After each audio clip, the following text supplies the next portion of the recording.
சட்டென நம்ம இந்தியா உடைய வெற்றி செலிப்ரேஷன் அந்த வின்னிங் மூமெண்டம் அப்படியே நிப்பாட்டிய கேப்டனான சுப்மன் கில். அதுக்கப்புறமா அந்த இடத்துக்கு வெஸ்ட் இண்டீஸ் அணியின் கேப்டனை அழைச்சிட்டு வந்து சுப்மன் கில் அவர் செஞ்ச விஷயம் தற்போது ஒட்டுமொத்த வெஸ்ட் இண்டீஸ் டீம் பிளேயர்கள் எல்லாரையுமே ரொம்பவே நெகிழ்ச்சி அடைய வச்சிருக்கு. அது மட்டும் இல்லாம இந்த மேட்ச் ஜெயிச்சதுக்கு அப்புறமா கில் அவர் கொடுத்திருக்க அந்த பிரத்யேக பேட்டி, அதாவது இந்த ஆட்டத்தின் உண்மையான ஆட்ட நாயகன், அதே போல சாம்பியன் டீம் கண்டிப்பா வெஸ்ட் இண்டீஸ் டீம் அவங்க தான் அப்படிங்கிறத எல்லாருமே ஒத்துக்கிட்டு தான் ஆகணும் அப்படிங்கிற மாதிரி வெஸ்ட் இண்டீஸ் டீம் அவங்கள ரொம்பவே பாராட்டி பேசியிருக்காரு கில். ஸோ கில் எதுக்காக வாங்கின அந்த சாம்பியன் கோப்பையை வெஸ்ட் இண்டீஸ் கேப்டனான ஷேஸ் அவர்கிட்ட கொடுத்தாரு. அதே போல நம்ம இந்தியா ஜெயிச்சதை பத்தியும் தற்போது சுப்மன் கில் அவர் என்ன பேசியிருக்காரு அப்படிங்கிற முழு விவரத்தையும் இந்த வீடியோவில் இப்ப பார்க்கலாம். அதாவது இன்னைக்கு காலையில மேட்ச் துவங்கின ஒரு மணி நேரம் கூட முழுசா நம்ம இந்தியன் டீம் பேட்டிங் பண்ணியிருக்க மாட்டாங்க. அதுக்குள்ளேயே இந்த மேட்ச்ல நம்ம இந்தியா வெற்றி அடைஞ்சு 7 விக்கெட் வித்தியாசத்துல மிகப்பெரிய இமாலய வெற்றி, அபார வெற்றியை நம்ம இந்தியா அடைஞ்சிருப்பாங்க. இப்படி இருக்க ஆட்ட நாயகன் விருது குல்தீப், அதே போல தொடர் நாயகன் விருது ரவீந்திர ஜடேஜா அவங்க 2 பேருக்குமே கொடுத்து முடிச்சதுக்கு அப்புறமா வெஸ்ட் இண்டீஸ் கேப்டன் அவர் வந்து பேசியிருப்பாரு. அவங்களுடைய இந்த மோசமான தாங்க முடியாத தோல்வி, வேதனை, வலியை பத்தி ரொம்பவே வருத்தப்பட்டு வெஸ்ட் இண்டீஸ் கேப்டன் சேஸ் அவர் பேசியிருந்தாரு. முக்கியமா இந்த 2வது டெஸ்ட் மேட்ச் அட்லீஸ்ட் நாங்க எப்படியாவது டிராவாவது பண்ணணும் அப்படின்னு நினைச்சுதான் விளையாண்டோம். ஜெயிக்க முடியாது அப்படிங்கிறது எங்களுக்கு ரொம்ப நல்லா தெரியும். ஆனாலுமே எப்படியாவது இந்த மேட்சை டிரா பண்ணிடணும். கண்டிப்பா இந்த ஆட்டத்துல தோல்வி மட்டும் அடைஞ்சிடக்கூடாது. ஃபர்ஸ்ட் ஆட்டம் தான் 2.5 நாட்கள் கூட தாக்கு பிடிக்க முடியாம தோல்வி அடைஞ்சிட்டோம். ஆனாலுமே 2வது மேட்ச்ல டிரா பண்ணணும் அப்படிங்கிற முனைப்போட தான் நாங்க ரொம்பவே கஷ்டப்பட்டு பாடுபட்டு இந்த டே 5 வரைக்கும் இந்த மேட்சை நகர்த்தி கொண்டு வந்தோம். ஆனாலுமே எங்களால டிரா கூட பண்ண முடியல. இது எங்களுக்கு ரொம்ப பெரிய வருத்தமாகவும் வேதனையாகவும் இருக்கு. நிச்சயமா எங்களுடைய வெஸ்ட் இண்டீஸ் கிரிக்கெட் போர்டை நாங்க எப்படி சமாளிக்க போறோம், இந்த தோல்விக்கான என்ன காரணம் சொன்ன போறோம் அப்படின்னு எங்களுக்கு தெரியல அப்படிங்கிற மாதிரி சேஸ் பாத்தீங்கன்னா ரொம்பவே வருத்தப்பட்டு இந்த தோல்வியை பத்தி அவர் பேசியிருந்தாரு. ஸோ அதுக்கு அப்புறமாக தான் கில் அவர் பேச வந்திருந்தாரு. அதுக்கப்புறமாக தான் அவர்கிட்ட நம்ம இந்தியா ஜெயிச்சிருந்த அந்த ட்ரோஃபியை நம்ம இந்தியன் டீமுக்காக கொடுத்திருந்தாங்க. ஸோ அந்த ட்ரோஃபியை வாங்கிட்டு பார்த்தீங்கன்னா பக்கத்தில் கௌதம் கம்பீர், ஹெட் கோச் கௌதம் கம்பீர் 2 பேருமே இருந்தாங்க. ஸோ சுப்மன் கில் அந்த ட்ரோஃபியை எடுத்துக்கிட்டு நம்ம இந்தியன் டீம் பிளேயர்கள் எல்லாருக்கிட்டையுமே போய் கொடுத்தாரு. கொடுத்ததுக்கு அப்புறமா ஒரு சில நிமிடங்கள் நம்ம இந்தியன் பிளேயர்கள் எல்லாருமே வின்னிங் செலிப்ரேஷன்ல ஈடுபட்டாங்க. ஆனா முழுசா அந்த செலிப்ரேஷன் முடியல. அதுக்குள்ள கில் பாத்தீங்கன்னா அந்த செலிப்ரேஷனை அப்படியே ஸ்டாப் பண்ணிட்டு அங்க ஓரமா பக்கத்துல வெஸ்ட் இண்டீஸ் பிளேயர்கள் எல்லாருமே நின்றுகிட்டு நம்ம இந்தியன் பிளேயர்கள் செலிப்ரேஷனை பார்த்துக்கிட்டு இருக்காங்க. பாவம் அவங்கள இருந்து கேப்டனான சேஸ் அவரை நம்ம கில் அவரு கூப்பிட்டாரு.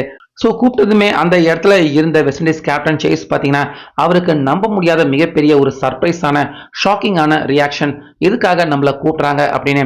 ஸோ கூப்பிட்டதுக்கு அப்புறமா பக்கத்தில் இருந்த அந்த வின்னிங் போர்டு, செலிப்ரேஷன் போர்டுக்கு முன்னாடி சேஸ் அவரை கூட்டிட்டு போய் சுப்மன் கில் பார்த்தீங்கன்னா அந்த வாங்கின ட்ரோஃபியை இந்தாங்க நீங்க பிடிங்க அப்படிங்கிற மாதிரி நம்ம கில் அந்த ட்ரோஃபியை வெஸ்ட் இண்டீஸ் கேப்டன் சேஸ் அவர்கிட்ட கொடுத்துருக்காரு. ஸோ கொடுத்ததுக்கு அப்புறமா கில் அவர் சொன்ன விஷயம் அங்க இருந்த எல்லாரையுமே ரொம்ப பெரிய அளவுல மெய் சிலுக்க வச்சிருக்கு.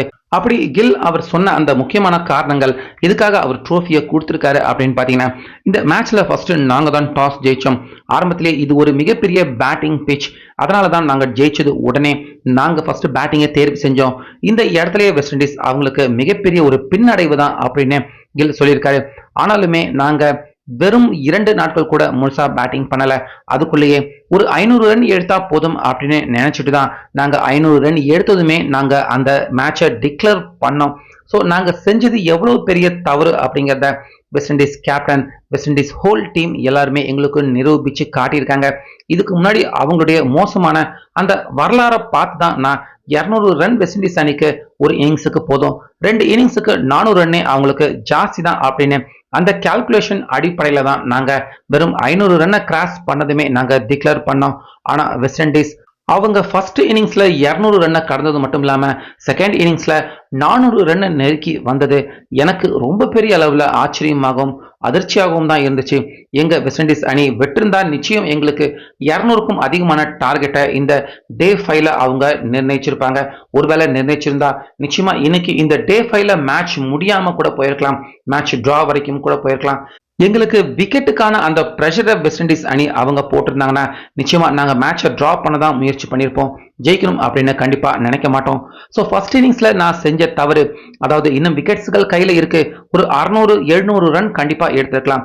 ஆனாலுமே வெஸ்ட் இண்டீஸ் அணிக்கு இது போதும்டா அப்படின்னு நாங்க அந்த டிக்ளேர் 518 ரன்கள் வரைக்கும் எடுத்துட்டு டிக்ளேர் பண்ணது தவறு அப்படிங்கிறத வெஸ்ட் இண்டீஸ் அணி அவங்க இந்த இரண்டாவது மேட்ச்ல எங்களுக்கு எதிராக நிரூபிச்சிருக்காங்க.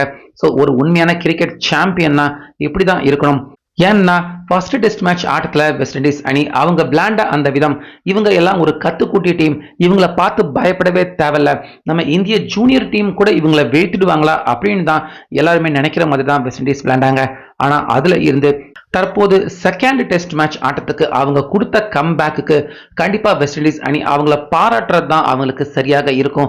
பாராட்டுறது மட்டும் இல்லாம நிச்சயமா இந்த ட்ரோஃபி அவங்க கையால வாங்கறதுக்கு தகுதி உள்ள டீம் தான் வெஸ்ட் இண்டீஸ். அவங்க கண்டிப்பா இந்த மேட்ச்ல அவங்க ஜெயிச்சிருந்தா கூட கண்டிப்பா அவங்களுக்கு சல்யூட் அடிச்சுதான் ஆகணும். அந்த அளவுக்கு சிறப்பா போலிங் போட்டாங்க, சிறப்பா பேட்டிங் பண்ணியிருக்காங்க. இந்தியா நாங்க போட்ட எல்லா பிளான் எல்லா திட்டத்தையுமே தவிடு பொடி ஆக்கி ஃபர்ஸ்ட் இன்னிங்ஸ் பேட்டிங்லயும் சரி செகண்ட் இன்னிங்ஸ் ஃபாலோ ஆன் ஆயிருக்காங்க. கண்டிப்பா பிரஷர் அதிகமாக இருக்கும். ஆனாலுமே கேம்பல் அதுக்கப்புறமா ஹோப் 2 பேருமே செஞ்சுரி அடிச்சிருக்காங்க. இது எல்லாமே எங்களுக்கு ரொம்ப பெரிய வியப்பாக இருந்தது. கண்டிப்பா வெஸ்ட் இண்டீஸ் இந்த மேட்ச்ல அவங்க நாங்க நம்ப முடியாத மிகப்பெரிய கம்பேக் கொடுத்திருக்காங்க.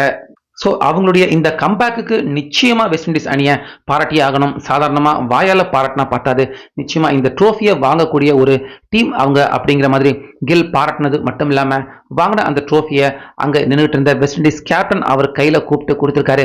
பக்கத்துல கௌதம் கம்பீர் அவரும் இருந்திருக்காரு. 2 பேருமே சேர்ந்து அந்த ட்ரோஃபியை அங்க இருந்த வெஸ்ட் இண்டீஸ் கேப்டன் சேஸ் அவர்கிட்ட கூப்பிட்டு கொடுத்திருக்காங்க. அவரும் பாத்தீங்கன்னா எதுக்காக நம்மளை கூப்பிடுறாங்க அப்படின்னு தெரியாம ஒரு தயக்கத்தோட வந்திருக்காரு.